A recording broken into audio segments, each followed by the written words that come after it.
கர்த்தருடைய பரிசுத்த நாமத்திற்கு மகிமுண்டாகட்டும். ஆண்டவராகிய இயேசு கிறிஸ்துவின் நாமத்தினாலே அன்பு கர்த்தருடைய பிள்ளைகளாகிய தங்கள் அனைவருக்கும் ஸ்வீட் ஊழியத்தின் சார்பாக வாழ்த்துக்களையும் ஸ்தோத்திரங்களையும் தெரிவித்துக் கொள்கின்றேன். ஏசாயா தீர்க்கதரிசியின் புத்தகம் 54ஆம் அதிகாரம் 7வது வசனம். ஏசாயா 54ஆம் அதிகாரம் வசனம் 7. இமைப்பொழுது உன்னை கைவிட்டேன், ஆனாலும் உருக்கமான இரக்கங்களால் உன்னை சேர்த்து கொள்வேன். இமைப்பொழுது உன்னை கைவிட்டேன், ஆனாலும் உருக்கமான இரக்கங்களால் உன்னை சேர்த்து கொள்வேன்.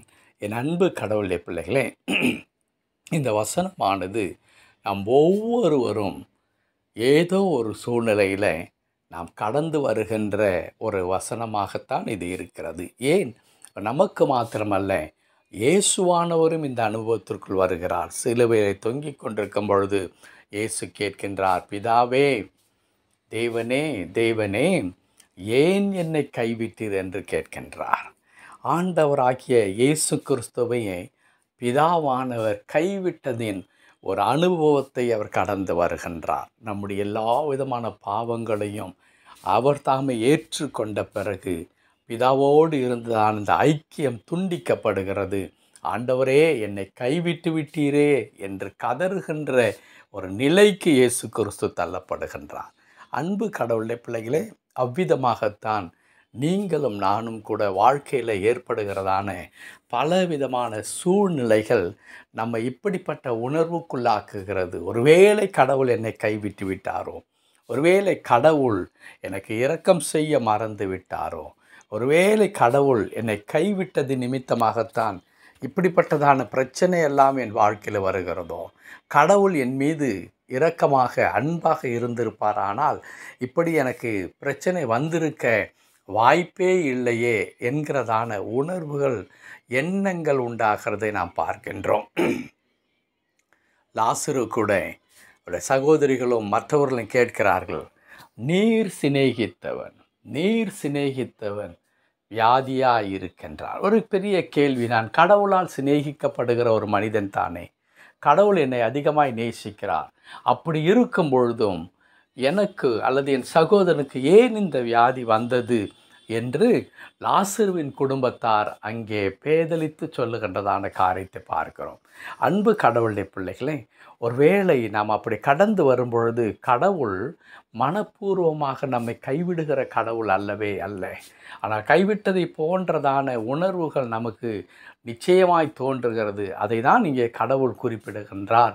நான் இமைப்பொழுது உன்னை நான் கைவிட்டேன், ஆனாலும் உருக்கமான இரக்கங்களினால் உன்னை நான் சூழ்ந்து கொள்ளுகிறேன் என்று சொல்லுகின்றார். உருக்கம் நிறைந்த கடவுள், இரக்கம் நிறைந்த கடவுள், அன்பு நிறைந்த கடவுள், நம்மீது கோபத்தோடு கூட எப்பொழுது நம்மை புறக்கணித்து விட்டு நீ வேண்டாம் என்று ஒதுக்கி தள்ளுகிற கடவுள் அல்ல. அவர் நேசிக்கிறவராக, அவர் நம்மீது அன்பு வைக்கிறவராக இருக்கிறார் என்பதை நாம் எப்படி அறிந்து கொள்ள முடியும் என்றால், கடவுள் எந்த சூழ்நிலையிலும் அவர் நமக்கு தேவையான கிருபைகளை கொடுத்து, நன்மைகளை கொடுத்து நம்மை தேற்றி ஆற்றி கொண்டு வருகின்றார்.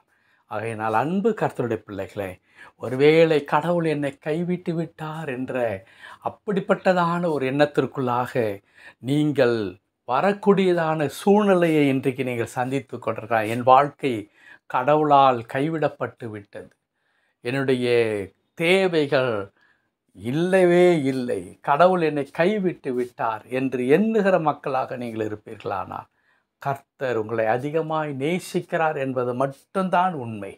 ஒருவேளை கைவிட்ட நிலைமை எவ்வளவு காலம் நீடிக்கும்? ஆண்டவர் சொல்லுகிறார், அது ஒரு இமைப்பொழுது மாத்திரமே, அது ஒரு இமைப்பொழுது மாத்திரமே. நான் உடனே என்னுடைய உருக்கமான இரக்கங்களினாலே உன்னை நான் சூழ்ந்து கொள்வேன் என்று சொல்லுகிறார். ஆகையினால் அன்பு கர்த்தருடைய பிள்ளைகளே, இன்றைக்கு நீங்கள் உணர்கின்றதான இந்த பிரிவு போன்ற நிலையெல்லாம் மாறி போய்விடும். கர்த்தர் ஒரு நாளும் உங்களை கைவிட மாட்டார். தம்முடைய நேச கரத்தினாலே உங்களை அரவணைத்து கொண்டு ஆசீர்வதித்து நடத்துவார். ஆகையினால் கவலைப்படாதிருங்கள், எந்த சூழ்நிலையும் கர்த்தர் உங்களை கைவிட மாட்டார். ஜெபிக்கலாமா? கிருபை நிறைந்த நல்ல ஆண்டவரே, நாங்கள் உம்மை துதிக்கிறோம். வனாந்தரமான எங்கள் வாழ்க்கையை ஆண்டவரே செழிப்பான வாழ்க்கையாக மாற்றுகிறவர். நீர் கைவிட்டு விட்டதாகவும் எங்கள் வாழ்க்கை வனாந்தரமாக மாறிவிட்டதாக நாங்கள் உணரும் பொழுது, இல்லை இல்லை, உருக்கமான இரக்கத்தினாலே நான் உன்னை சூழ்ந்து கொள்கிறேன். இமைப்பொழுது உன்னை கைவிட்டேன், ஆனாலும் இதோ நீ என்னுடைய ஆளுகைக்குள்ளாய், என்னுடைய பராமரிப்புக்குள்ளாய் நீ இருக்கிறாய் என்று சொல்லி எங்களை அரவணைத்து தேற்றி நடத்தி வருகிறீரே, அதற்காய் ஸ்தோத்திரம். தொடர்ந்து திருக்கரத்தில் அர்ப்பணிக்கிற ஆண்டவரே, எங்களை பொறுப்படுத்திக் கொள்ளும். மீட்பர் நாமத்தில் பிதாவே, ஆமென், ஆமென்.